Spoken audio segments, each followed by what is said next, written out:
여호와의 말씀이 두 번째로 요나에게 임하니라. 이르시되 일어나 저 큰 성읍 니느웨로 가서 내가 네게 명한 바를 그들에게 선포하라 하신지라. 요나가 여호와의 말씀대로 일어나서 니느웨로 가니라. 니느웨는 사흘 동안 걸을 만큼 하나님 앞에 큰 성읍이더라. 요나가 그 성읍에 들어가서 하루 동안 다니며 외쳐 이르되 40일이 지나면 니느웨가 무너지리라 하였더니 니느웨 사람들이 하나님을 믿고 금식을 선포하고 높고 낮은 자를 막론하고 굵은 베옷을 입은지라. 그 일이 니느웨 왕에게 들림에 왕이 보호좌에서 일어나 왕복을 벗고 굵은 베옷을 입고 제위에 앉으니라. 왕과 그의 대신들이 조서를 내려 니느웨에 선포하여 이르되 사람이나 짐승이나 소떼나 양떼나 아무것도 입에 대지 말지니 곧 먹지도 말 것이요 물도 마시지 말 것이며 사람이든지 짐승이든지 다 굵은 베옷을 입을 것이요 힘써 여호와께 부르짖을 것이며 각기 악한 길과 손으로 행한 강포에서 떠날 것이라. 하나님이 뜻을 돌이키시고 그 진노를 그치사 우리가 멸망하지 않게 하시리라. 그렇지 않을 줄을 누가 알겠느냐 한지라. 하나님이 그들이 행한 것 곧 그 악한 길에서 돌이켜 떠난 것을 보시고 하나님이 뜻을 돌이키사 그들에게 내리리라고 말씀하신 재앙을 내리지 아니하시니라. 우리 그 교재 여러분들 3장 요나서 3장으로 넘어갑니다.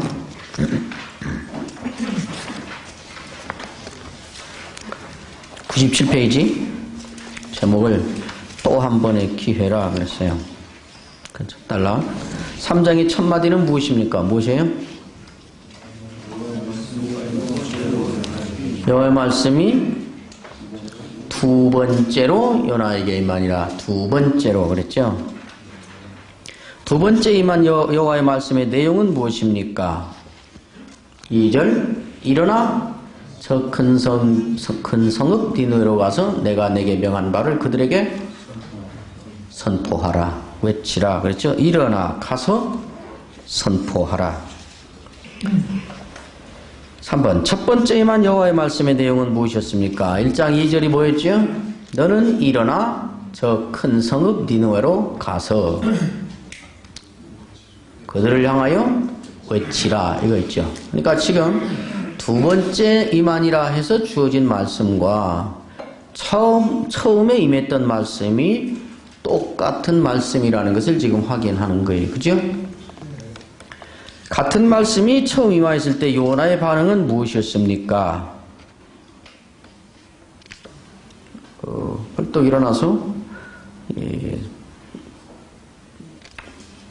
불순종한 거 있죠. 그죠? 똑같은 말씀이 첫 번째 임했을 때 요나의 반응은 무엇이었는가? 1장 복습이잖아요. 그죠? 반란을 한 거지. 반란. 내가 그 첫 장면을 희대의 반란 사건이라. 5번 첫 번째 임한 말씀과 두 번째 임한 말씀은 동일한 내용이며 그러므로 두 번째라는 말은 사실상 다시라는 말입니다. 그죠? 하나님께서 요나가 이미 거부하고 불순종해버렸던 말씀 혹은 사명을 다시 주시고 있다는 사실이 하나님에 대하여 암시하는 것은 무엇이고 이것이 요나에게 가는 의미는 무엇입니까?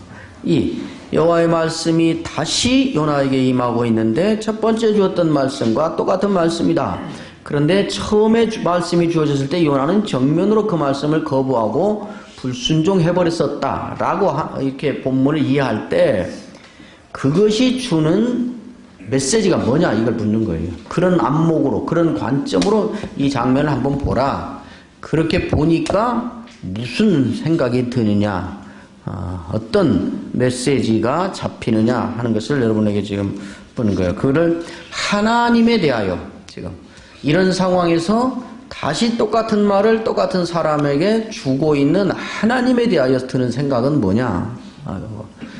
또 처음에 그렇게 했는데 똑같은 말씀이 하나님께로부터 다시 주어지고 있는 이걸 다시 똑같은 말씀을 또다시 받고 있는 요나에다가 초점을 맞추고 볼 때 드는 생각은 뭐냐. 이걸 지금 해보라고 거기 던져놓은 질문이에요. 아시겠죠? 하나님은 자꾸 강조한 게 그거 있죠. 제가 강조한 관점은 요나 없어져도 된다고. 그냥 죽여버리고 다른 사람 해도 되고 없애버려도 된다. 근데 굳이 그 사람 찾아서 다시 똑같이 또 주고 있다. 이것이 하나님이 불순종한 죄인들에 대하여 갖는 하나님의 이 모습이 우리에게 하나님께 대하여 깨닫게 하는 메시지가 뭐냐 이거죠. 그 다음에 벌써 죽여 없애도 할 말이 없는데 진노를 행해도 뭐 말할 것이 없는데 그렇지 않고 오히려 같은 사명을 다시 또 주는 이 대상이 되고 있는 요나의 입장에서 우리가 생각한다면 깨닫는 게 뭐냐, 무슨 생각이 드냐. 이 둘을 가지고, 이 장면 하나 가지고도 설교할 수 있지 않겠냐. 하나님에 대하여 그의 부르심을 받고 살아가고 있는, 그러나 맨날 방황하고 실패하고 넘어지는 우리에 대하여 가질 자의식, 이것이 뭐냐 이 본문으로부터 하고 설교할 수 있지 않겠냐 하는 지금 가이드예요. 그 다음에 3절과 4절 두 번째 말씀에 대한 요나의 반응은 무엇입니까? 3절 요나가 어떻게요? 여호와의 낯을 피하려고 했던 사람이지요. 똑같은 말이 주어졌고 바로 나타났던 앞에 반응은 뭐였어요? 요나가 여호와의 낯을 피하려고 그랬잖아요. 이번에 다시 주어지고 있는 두 번째 요나의 반응은 뭔가? 3절 같이 시작. 예, 요나가 여호와의 낯을 피하는 것이 아니라 여호와의 말씀대로 일어나서 갔다. 그죠? 느느웨로 가니라. 요나에게 대반전이 일어난 것이죠. 그 다음에 1번. 어떤 점에서 니느웨는 극히 큰 성읍입니까?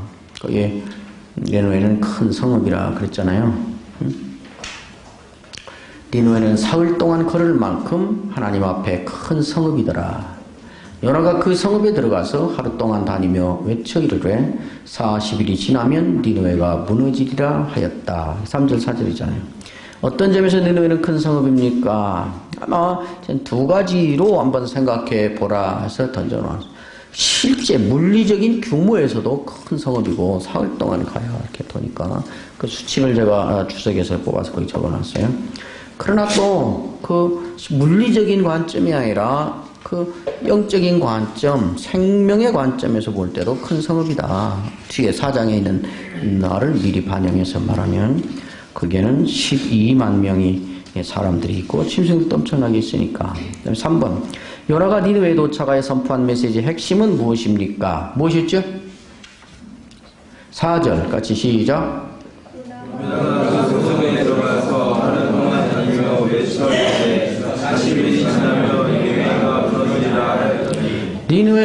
요나가 니느웨에 들어가서 하루 동안 돌아다니면서 외친 그 메시지의 핵심이 뭐였어요? 40일이 지나면 니느웨가 무너지리라 이거죠. 이거를 실감이 나는 다른 말로 바꿔서 말하면 무슨 말 할 수 있어요? 40일 지나면 너희들 다 죽어 자식들아 말이지. 40일 후에 너희들 다 망해 이 말이지. 그렇잖아. 그것이 니느웨 사람들에게는 어떻게 들릴 수도 있는 것입니까? 그것은 요나에게 어떤 위험을 내포하고 있는 것입니까? 지금 이 니느웨가 하루 동안 다니면서 메시지를 선포했다. 이번엔 니느웨가 순종해서 다니면서 메시지를 선포했습니다. 라고 간단히 말하고 넘어갈 현장 상황을 여러분들이 이렇게 염두에 두고 이 말을 제시한다면 그렇게 그냥 아무것도 아닌 것처럼 남의 말 하듯이 그냥 어떤 사실 진술을 이렇게 던지고 지내갈 그럴 말이 아니라 말이 지금 요나의 상황이. 그죠? 그거를 니느웨가 망한다는 것을 무슨 유엔에 가서 국제회의를 열어놓고 니느웨와 상관없이 여기 있다 한 말이 아니고 북한은 그 노스코리아는 이제 40일 후에 망한다 이 말을 그 유엔 안전보장 이사회를 열어놓고 거기 모여서 거기에서 한 말이 아니고 평양 한복판에서 했다 그 말이죠.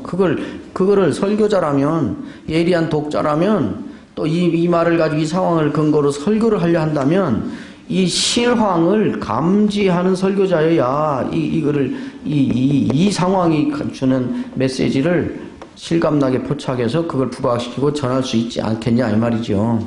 그런데 많은 설교자들이 이 본문의 이러한 수학적인 전략과 이런 것을 통해서 담아놓고 포착할 수 있는 메시지들을 포착하기에는 본문을 너무 건성으로 읽어요. 그냥 남의 무슨 문서 하나 읽듯이 누구의 보고서 그냥 쑥 훑어보고 지나가듯이 본문을 그렇게 읽어서는 본문이 어떤 상황을 근거로 거기서 그 상황에 자기를 던져 넣어야만 이런 상황에서 그랬단 말이야?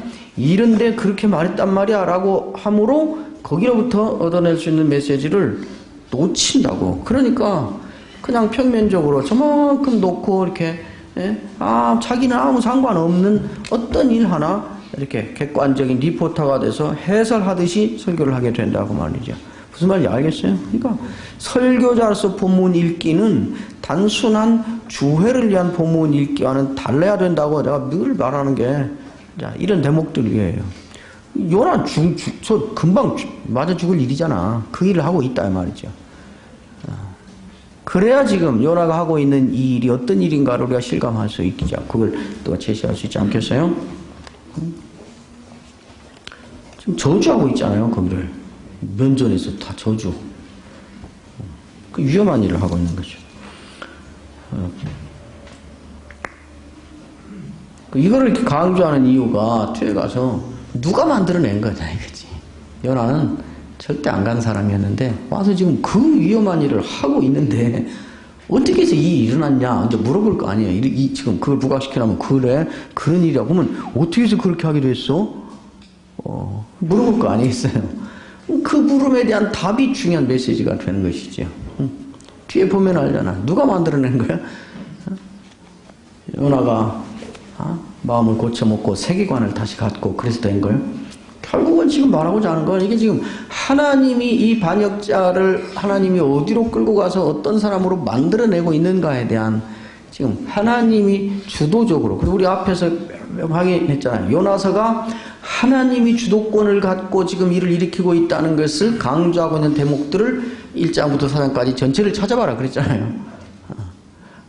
하나님의 작품이라고 하는 거죠. 뒤에 가면 심지어 니느웨가 회개하고 있는 것은 어떻게 해서 된 건가? 그래서 뒤에서 이제 우리가 확인하게 되니까 이거 하나님의 작품이라고 지금 말하려고 하는 것이죠.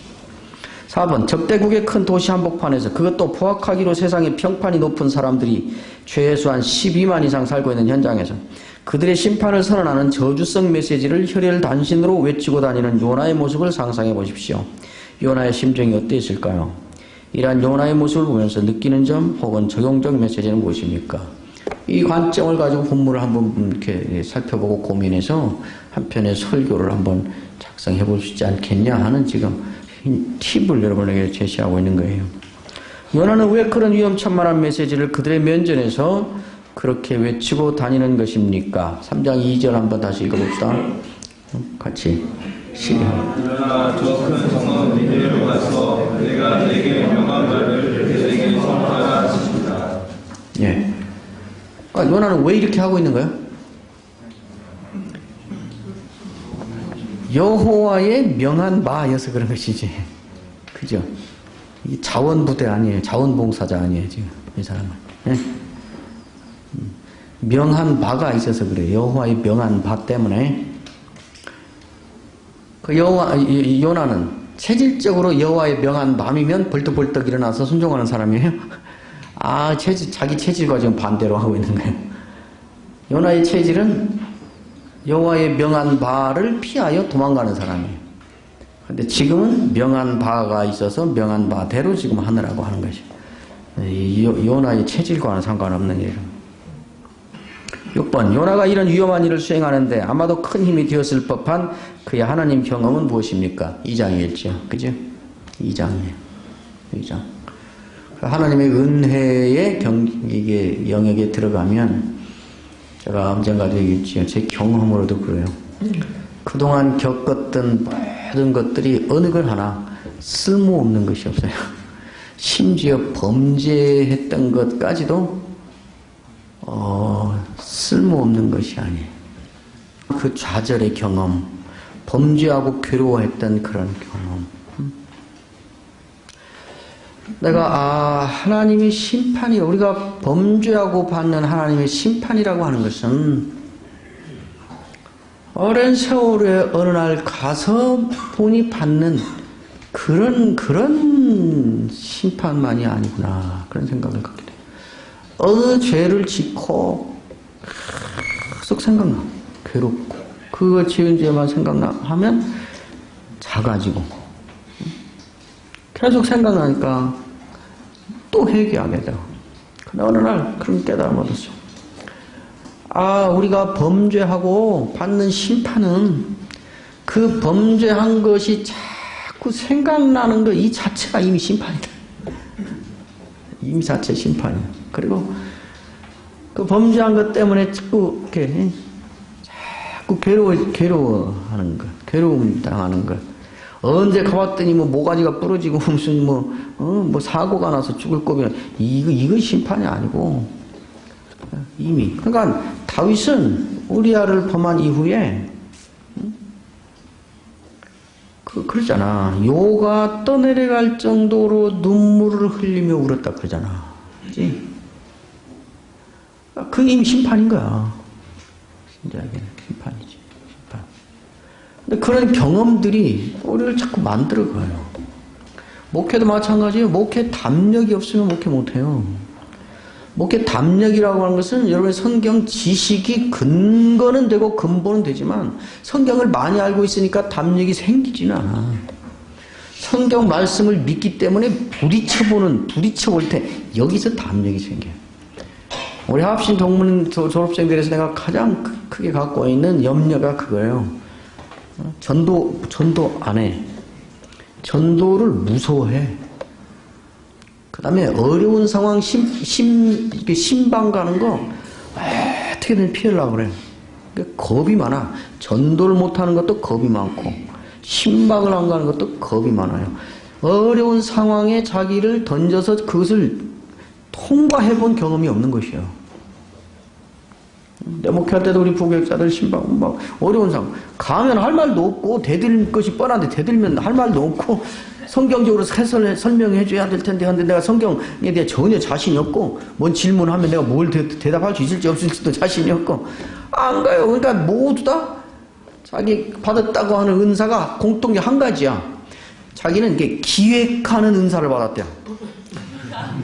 탁상 목회 은사를 받은 거야. 발 목회를 안 해. 목회는 발로 하는 거야. 그러니까 가는 거지요. 대책이 없어. 그러면 기도 간절히 하고 내가 망신 당하면 망신 당하고 가서 솔직하게 모른다고 하고 할 말 없으면 제가 오긴 왔지만은 할 말이 없네요. 뭐 그러든지 하여튼 망신 한번 당하지 뭐. 그리고 기도 간절히 하고 가면 뜻밖의 반대 일들이 일어나는 거예요. 그리고 뜻밖의 내가 대답을 하고 있고 뜻밖의 내가 갔는데 나를 무시하고 사람 취급도 안 할 거다 막 화나서 나를 막 욕하고 대들 것이다 갔는데 뜻밖의 나를 선생처럼 대하고 그런 경험들을 하게 돼요. 그러면서 영적인 담력이 생기는 거예요. 아, 현장에서 역사하는 성령이 정말 있구나. 그 다음에 조금 더 큰 일이 생겨도 그 지난번에 그랬는데 뭐 그리고 가게 돼요. 이것이 점점 잘하게 되는 거예요. 그래서 영적인 담력을 갖게 되는 거예요. 그것이 교인들로 하여금 영적인 신뢰를 갖게 하는 것이에요. 교인들이 볼 때 우리 무서운 거 목사도 무섭고 우리 싫은 거 목사도 싫고 우리 못하는 거 목사도 못하고 우리 피곤해서 힘들다고 안 하는 거 목사도 피곤해서 피곤하다고 안 하고 공부 전화도 안 하고 뭐가 달라? 그것이 확인되는 순간부터 교인들은 목회자를 무시하기 시작하는 거예요. 목사님도 못해 이거는. 집사님 하겠어? 못하지. 나도 못해. 목사님도 못해. 목사한테 갖고 갈 일이 아니야 이러죠. 그러니까 제가 한동안 목회하면서 그런 기도를 많이 했어요. 교만해지고 무슨 신비한 카리스마를 갖자고 한 말이 아니라 정말 그러니까 우리 목회자들에게는 교인들이 볼 때 그냥 친구처럼 딜굴고 같이 목욕하고 나 교인들하고 늘 목욕으로 다녔어요. 목욕하고 밥 먹고 과거 아무개 목사님은 부교육자들이 교인들하고 화장실도 같이 쓰지 말라고 막 그랬다는데 난 그 미친 짓이라고 생각해. 왜? 그런 것 가지고 목회자의 권위를 세우려고 그래? 그 신비감을 그렇게 만들어가지고. 그러나 기도했어요. 목회자로서 교인들이 볼 때 영적으로 저분은 우리가 함부로 범접할 수 없는 또 다른 영역을 갖고 있는 분이다 라는 생각을 갖는 그런 목회자가 돼요. 내가 무슨 신비 속에 휘둘려서 사기를 치고 뭐 구라 떨고 애들 속여먹고 그러려는 게 아니야. 이건 목회자의 생활을 보면서 자동적으로 생기는 거야. 친구처럼 말하고 같이 목욕하고 같이 등산 가고 같이 운동하고 막 그러면서도 어떤 영역에서는 목회자이니까 하는 것이죠. 우리하고는 다른 차원을 저분은 갖고 있는 분이다. 이거 이기시할 거 아니에요? 그게 뭐예요? 그게 코니 부리고 반말함으로 생기는 거요? 아, 내가 기도하다가 집사님의 모습을 봤다 뭐 이런 구라 떨어서 가는 거요? 아니지. 사는 걸 보고 하는 거지. 저분은 정말 하나님을 믿어. 그러니까 우리는 죽을 것 같은데도 저분은 그냥 가. 이런 거지. 그런 거죠. 그걸 가져야 돼요. 그걸 저는 이제 영적인 담력이라 그래요. 목회자의 담력이라. 이거는 작은 어려운 일들 한 번씩 해보면서 생겨요. 제가 한참 얘기했잖아요. 새벽기도 우리 부부가 새벽기도 같이 시작하게 된 거. 새벽기도하고. 연하의 순종은 결국 누구의 작품인 것입니까? 7번 했어요. 하나님의 작품인 것입니다.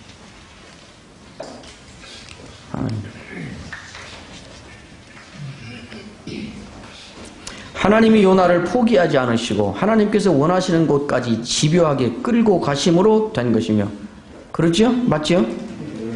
여전히 요나에 대한 기대와 신뢰를 거두어들이지 않으시는 하나님의 은혜의 결과다. 그죠?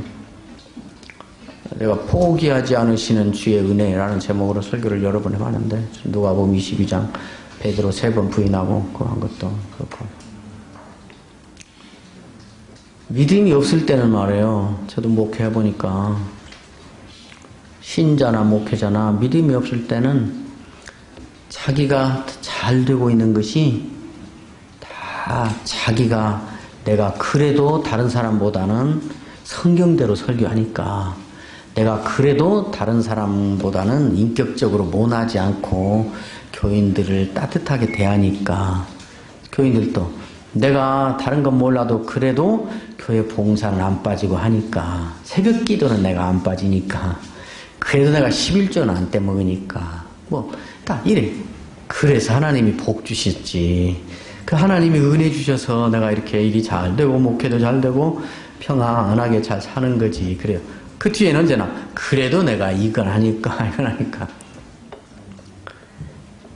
믿음이 점점 자라게 되면요, 생각이 달라져요. 믿음이 자란다는 말이 무슨 말일까요? 성경을 많이 알게 됐다는 말일까요? 물론 그것도 들어가겠지. 그러나 믿음이 자란다는 말의 핵심 본질은 하나님을 더 잘 알게 됐다는 말이에요. 그 하나님을 더 사랑하게 됐다는 말이에요. 그걸 우리는 그냥 뭉뚱거려서 믿음이 자랐다고 그래요.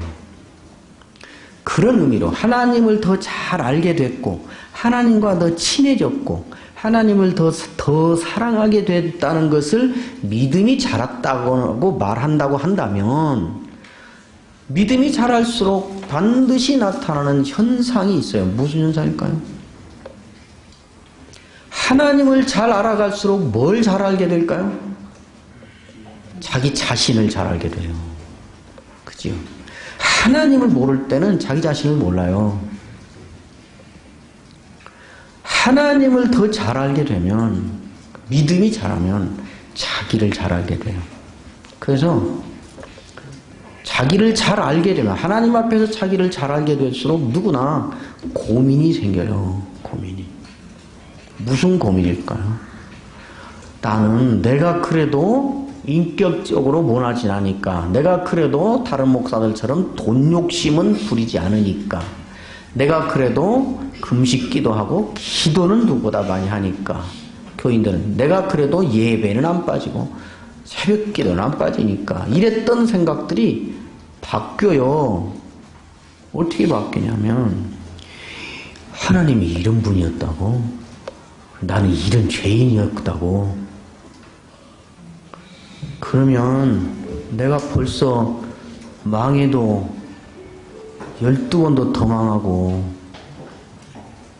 죽어도 골백번을 더 죽었어야 되는 거구만 이 생각이 들어.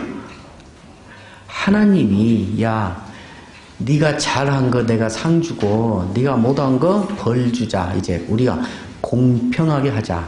제대로 하자 계산을. 그렇게 하고 하나님이 나한테 대들으셨으면 나는 벌써 죽었구만 이 생각을 하게 돼요. 이해가 되세요? 그런 상황에 가면 반드시 직면하는 문제가 되게 생겨요. 질문이 생겨요. 그런데 왜 내가 아직 안 망했을까? 목회하면서 제 고민 가운데 하나도 그거였어요. 고민 가운데 하나도. 목회를 저는 잘한다 소리 들었어요. 우리 교인들도 저한테 어느 때 개인적으로 와서 목사님을 보면 전임자도 다 있었으니까 목사님을 보면 어렸을 때부터 부모의 기도를 받고 자라서 부모의 기도를 이렇게 받으며 목회하는 분의 목회는 역시 다르구나 하는 것이 보여져요. 그런 사람이 있었어요. 근데 뭐 잘했어요. 근데 아까 그 상태에 들어가면 내가 왜 아직도 안 망했을까 생각이 들어요. 반드시 고민하게 돼요. 그러다가 심지어 어떤 사람에게 내가 그런 말을 했다니까. 내가 너를 위해서라도 한 번은 내 목회가 망해야 될 것 같다 그랬어. 왜냐하면 네가 나를 너무 잘 알잖아. 혈기가 나면 무슨 말을 쏟아내는지, 어떤 경우에 돌아서서 어떤 분노를 하고 어떤 마음을 품는지, 내가 어느 때는 어떤 생각을 갖고 사는지, 무슨 짓을 하는지 네가 가장 잘 알잖아. 근데 내가 한 번도 안 망하고 계속 목회가 이렇게 잘 되고 아무 일 없으면 다른 사람은 몰라도 너는 최소한 너는 나를 보면서 하나님 없다고 할 거 아니냐. 그러니까 너를 위해서라도 내가 한 번은 망해야 될 것 같아. 아직 안 망했어요. 그런 고민이 생긴다고. 그런 고민을 하는 사람은 반드시 어떤 양상으로 고민하든지 반드시 한 가지 결론에 이르게 되어 있어요. 무슨 결론일까요? 내가 기도를 많이 하고 인격이 모나지 않고 양심적이고 돈 욕심이 없고 정직하고 이것이 아니라 벌써 12번도 망하고 골백번도 더 죽었어야 되는 건데 계산대로 했다면 포기하지 않으시는 하나님의 은혜 때문이구나. 이 결론에 누구나 이르게 되어 있어요. 누구나. 거기에 이르면 이제 진정으로 하나님의 은혜를 감사하게 돼요. 그래서 전 제안하고 어떻게 산책하다가 수년 전부터 가끔 그런 말을 해요. 얼마 전에도 그런 말을. 나는 정말 우리 부부는 정말 하나님이 나를 이 자리에서 지금 죽이신다 그래도 감사할 수 있을 것 같다. 그런 생각이 들어요. 정말 안 죽일 줄 아니까 내가 이제 그런 말 하는 거지. 정말 죽이면 여질지 모르는데 그건 이제 그런 생각이 이렇게 들어요. 그러니까 하나님의 은혜예요. 나는 그래서 우리 갈빈주의, 우리 개혁주의 신학이 최고라고 생각합니다. 사람의 공로와 사람의 기여가 끼어드는 그 어디에도 하나님의 은혜에 대한 이런 항복과 이런 감사는 있을 수가 없어요. 그렇죠? 그렇잖아. 그렇죠. 그러면 사람이 아무것도 아니고 사람의 책임은 아무것도 아니지 않습니까? 그러면 아무렇게나 그러면 사람은 상관없고 하나님 하시니까 아무렇게나 되네. 그 박영선 목사님 언제나 말하듯이 그렇게 말하는 그것 자체가 네가 죄인이라는 증거라는 것이지. 그건 죄성의 발로지 그 논리도 아니야. 정말 하나님의 은혜를 네가 체험해봐. 정말 하나님의 절대 주권을 경험해봐. 하나님이 다 하시는구만. 사람 할 일 없네. 계속 그렇게 말하면 누가 뭐 일하겠어? 그러니까 사람의 책임도 강조해야지. 일이 가지지 않아요. 갈 필요가 없이 이런 하나님인데 그러면 뼈가 부서져도 그 하나님 사랑해야지 이렇게 나오는 것이지, 사람의 책임을 소홀히 하지 않는다니까. 우리 칼빈주의는 사람의 책임을 가장 강하게 강조하는 거예요. 내가 말했지요. 50%에서 합쳐서 100%가 아니라 하나님의 100%. 우리는 그걸 아니까 목숨을 바쳐서라도 이 하나님 기뻐하시는 일 해야겠구만, 이렇게 해서 100% 하게 되는 거예요. 그렇죠? 이렇게 해서 나온 사람의 책임 감당이 아니면 언제나 투자 심리가 끼어들게 돼요. 우리가 이렇게 해야 하나님 용서하시니까, 이렇게 해야 하나님 복 주시니까, 그래서 하나님과 우리 사이에 흥정으로 나오는 우리 행위가 된다고. 연화서 설교하다가 쓸데없는 지금 교양 강자가 돼버렸는데, 필요한 일이에요. 여러분 목 현장 가보세요. 이게 매우 중요한 일이에요. 우리 목사님은 그런 생각을 갖고 산다는 걸 교인들이 금방 알아. 어떻게 살면. 그때부터 영적으로 신뢰하기 시작해요. 니느웨 성읍을 돌며 자신의 생명을 잃을런지도 모를 위험한 메시지를 외치고 돌아다니는 요나의 모습과 그 결과로 나타나는 니느웨의 반응인 순종이 우리에게 주는 메시지 뭐, 이게 생각해 보세요. 조금만 5분 더 하고 좀 쉴게요. 사실은 제가 뒷시간을 좀 한 10분쯤 일찍 끝내야 돼요. 제가 2시 반까지 지금 병원 약속이 있어서 뭐 의사 그 시간 때문에 어떻게 조절할 수가 없어서 제가 좀 일찍 끝내고 가야 되니까 그냥 이렇게 더 할게요. 괜찮지요? 예. 니느웨 회개입니다. 지금 질문을 여러 개 해놨지만 여러분들이 어떤 관점을 갖게 하기 위해서 자꾸 유도하는 질문을 제가 바꿔가면서 이렇게 묻고 저렇게 묻고 그 관점을 여러분들이 체득하도록 이렇게 유도하는 질문이어서 많고, 사실 핵심적으로 여러분들이 보게 하려는 메시지로 잡게 하려는 것은 딱 그렇게 많지 않아요. 복잡하지 않아요. 단락 3의 니느웨 회개. 요나의 저주성 심판선을 듣고 니느웨 사람들이 나타낸 반응은 무엇이었습니까? 5절에 뭐라 그래요? 하나님을 믿고. 여기 믿고라는 말이 우리가 의인은 믿음으로 말미암아 살리라 하고 믿음 말하는 그런 믿음, 글자가 여기 번역된 글자가 같기 때문에 믿음이라는 말 안에 집어넣는 모든 내용을 여기 포함하고 있다고 생각하면 안 돼요. 무슨 말인지 알겠죠? 응? 어쨌든 그것을 이해하고 그것을 받아들인 것이지. 받아들인 거예요. 니느웨 사람들이 하나님을 믿음의 증거로 취한 구체적인 행위는 무엇입니까? 뭐죠? 5절 하반절부터 8절. 니느웨 사람들이 하나님을 믿고, 그 다음에 시작.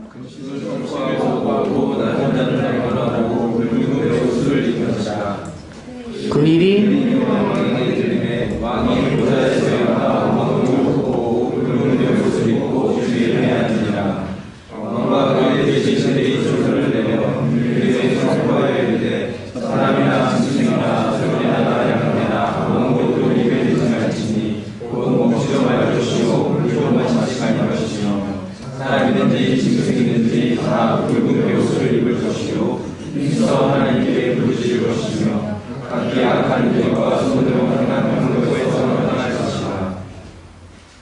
예.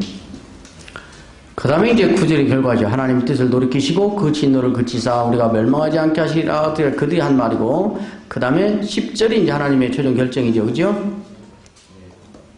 10절 시작. 하나님이 그들이 행한 것과 또 그 하나님께서 기록하는 것을 보시고 하나님의 뜻을 돌이키사 그들에게 예. 5절부터 9절까지가 그들이 취한 행동이에요. 반응이에요. 그죠?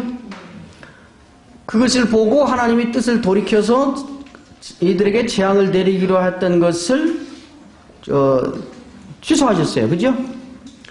5절부터 9절까지 있는 그 내용이 니느웨가 나타낸 반응이라고.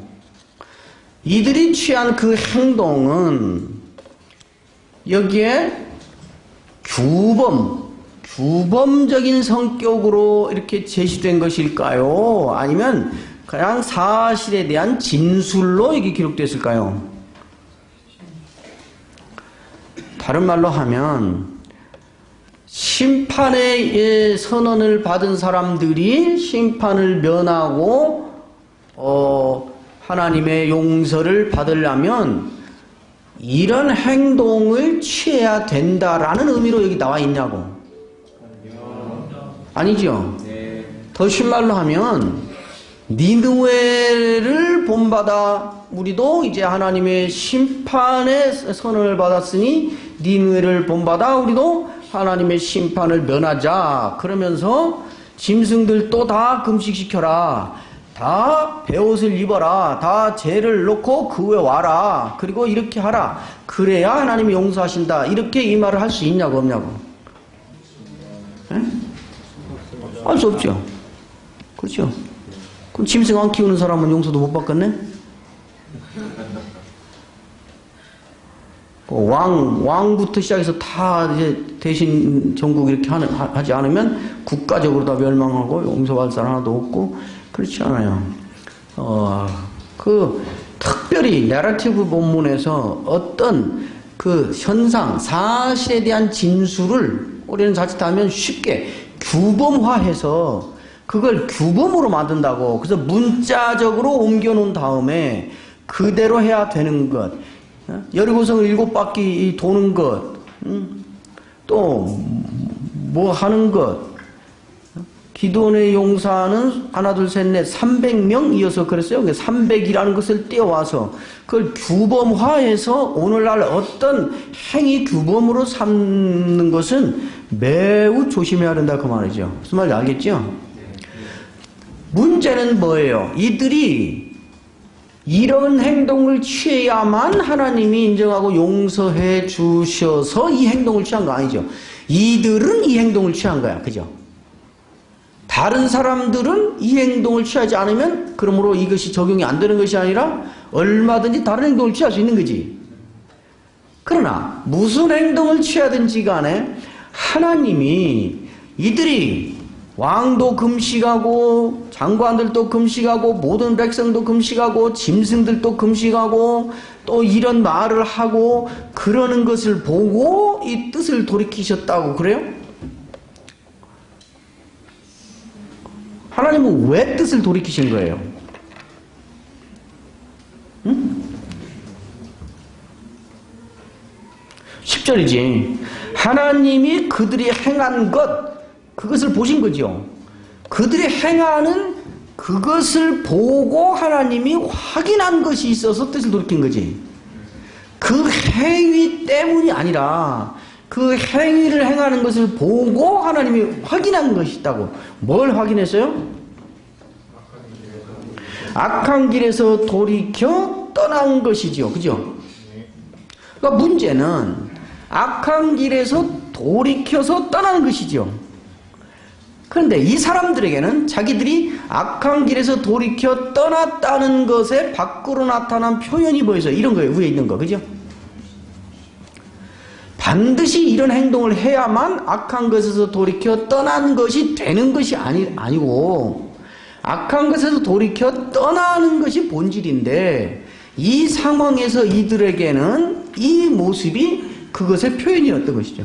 초대교회로 돌아가야 산다. 초대교회로 돌아가자. 그럴 때 초대교회는 공동체 사회였다. 네 것 내 것이 없고 다 모여 살고 집집마다 모이고 그리고 집에서 모여서 거기서 성찬도 하고 그랬다. 초대교회로 돌아가자. 그래서 그것이 초대교회로 돌아가자는 것이 그 시대에 그 사람들이 했던 그 공동체 생활을 하는 것을 초대교회로 돌아가는 것으로 말할 수 있어요, 없어요?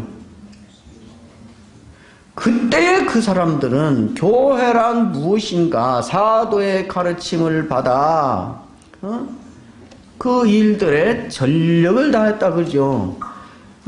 그리고 우리는 공동체다 하는 것을 확인한 거죠. 공동체라는 것을 표현하는 그 시대의 그 문화에서 그 상황에서 그들이 이런 신앙 공동체임을 표현한 구체적인 방식이 그거였죠. 그렇죠?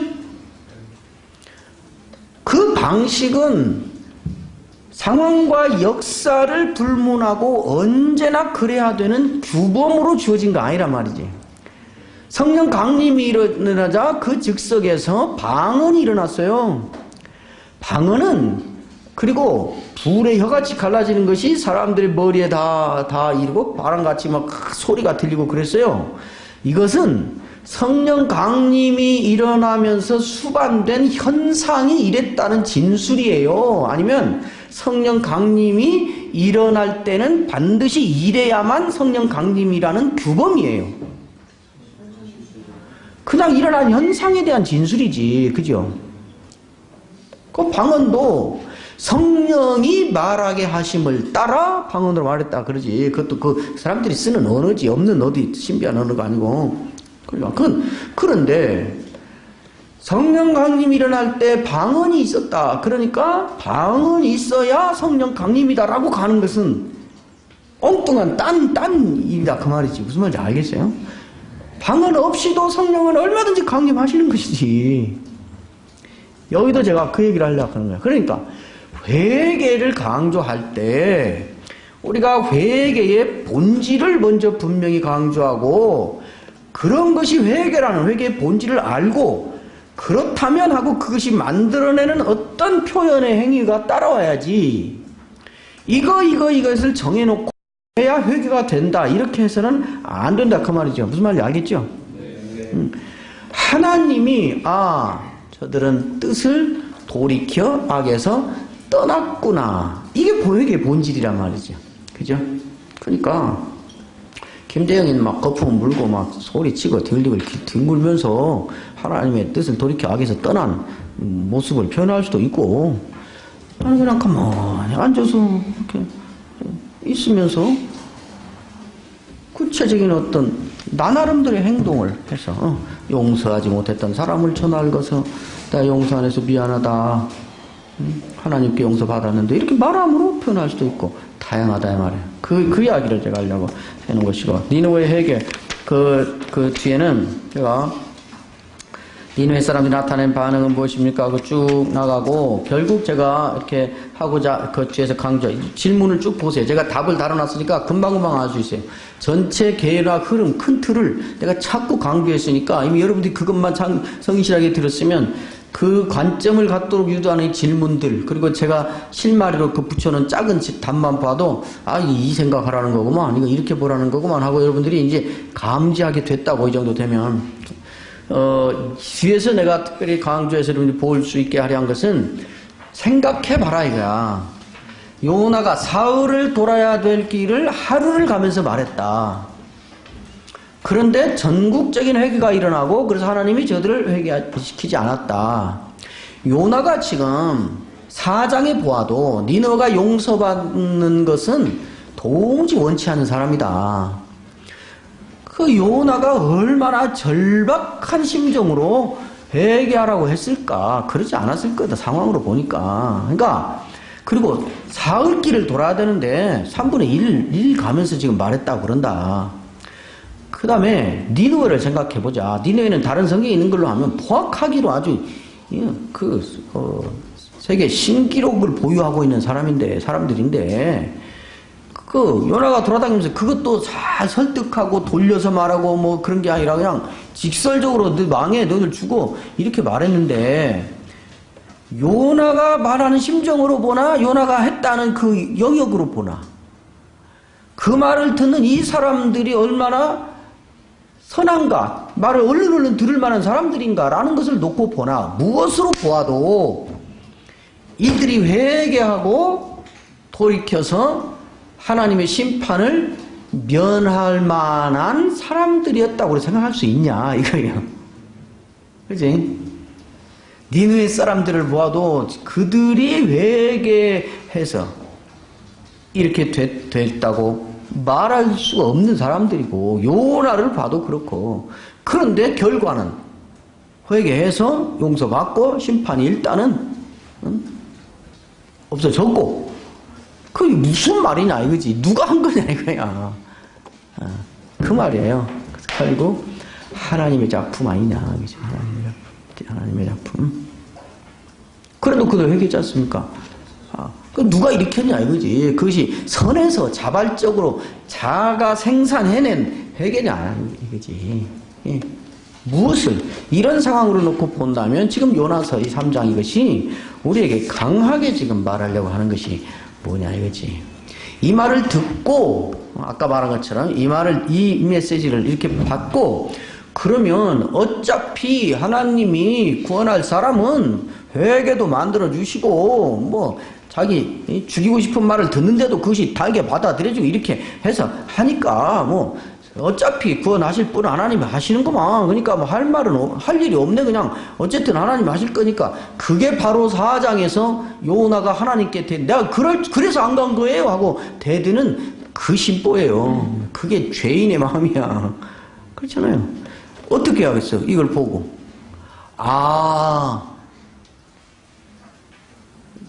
나도 그래서 구원받았구나.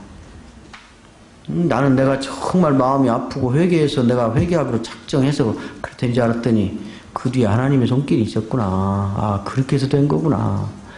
쟤는 진짜 예수 안 믿을 사람 분명해. 그랬던 사람, 내가 쟤에 대해서 저 사람에 대해서도 함부로 말하면 안 되는 거구나. 일이 가야지. 일이 가야 이 요나서의 메시지를 신자로서 받는 거지. 그러면 뭐 사람이 할 일은 없네. 어쨌든 하나님이 다 하시는만 그거는 요나의 성냄으로 돌아가는 것이야. 그 얘기예요. 이해가 되세요? 네. 여기를 보시고 결국 102페이지에 아까 10절 그랬잖아요. 하나님이 그들이 행한 것고 그 악한 길에서 돌이켜 떠난 것을 보시고 하나님이 뜻을 돌이키사 그들에게 내리라고 말씀하신 재앙을 내리지 아니하시나. 그들에게 재앙을 내리겠다 했는데 그걸 내리지 않았다. 하나님이 절대 주권에 속한 거죠. 하나님 그걸 취소했어요. 이 하나님의 결정, 이 10절이 우리에게 말해주는 결정적인 메시지가 뭐냐고요? 하나님의 긍휼이에요. 그죠?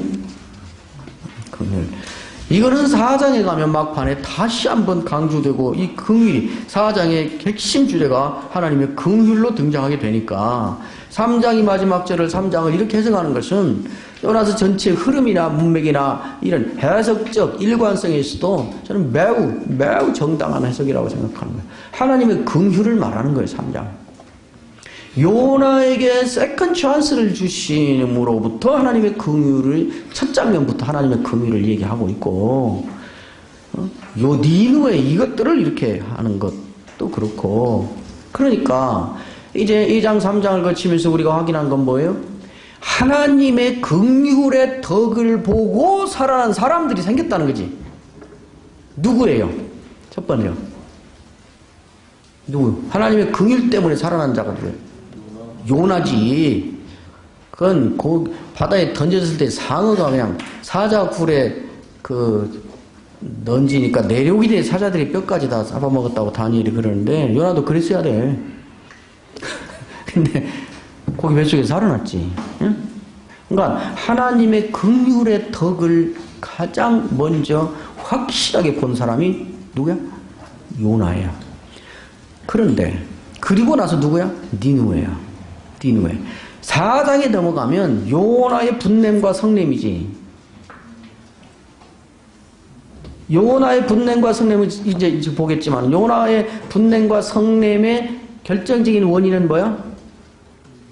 하나님이 니느웨를 법대로 다루지 않았다는 거지. 니느웨를 안 죽였다는 거죠. 어떻게 생각해요?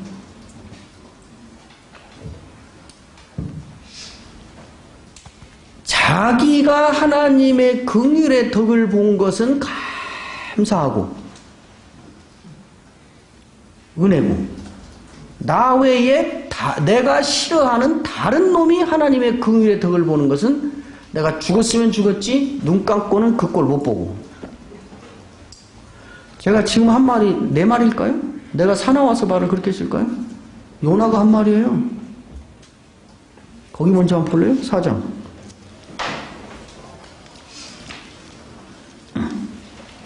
3절 4장 3절 한번 읽어볼래요? 같이 시작.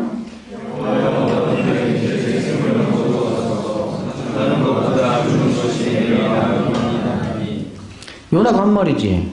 일단 그 말이 뭐야? 사는 것이 죽는 것이 내게 나오면이다. 내 생명을 거두어 가소서. 이게 그 말 아니야? 나 죽었으면 죽었지 차라리 내가 죽고 말지 이 꼴 보면서는 못 살아요 그 말이잖아. 요나가 한 말이야. 뭘 보고 한 말이야? 앞에 있는 말 보고 한 말. 2절에 보고 있는 말이지. 2절의 내용이 뭐야? 니는 왜 안 망한 거지? 참 뻔뻔스럽다는 생각이 들지. 요나가 저는 하나님의 긍휼로 죽을 곱에서 살아나놓고 하나님이 지가 싫어하는 다른 사람을 긍휼로 살려놓으니까 그것은 내가 죽었으면 죽었지 이 꼴 못 본다고. 지가 싫어하는 사람 다른 사람 망하게 하는 일이라면 목숨도 내놓겠다는 거잖아. 이거 웃기는 일이지. 근데 이런 말들이 한국 사회에 얼마나 많이 있어요? 전통적으로 내려와요. 너 죽고 나 죽자 이게 그 말 아니야?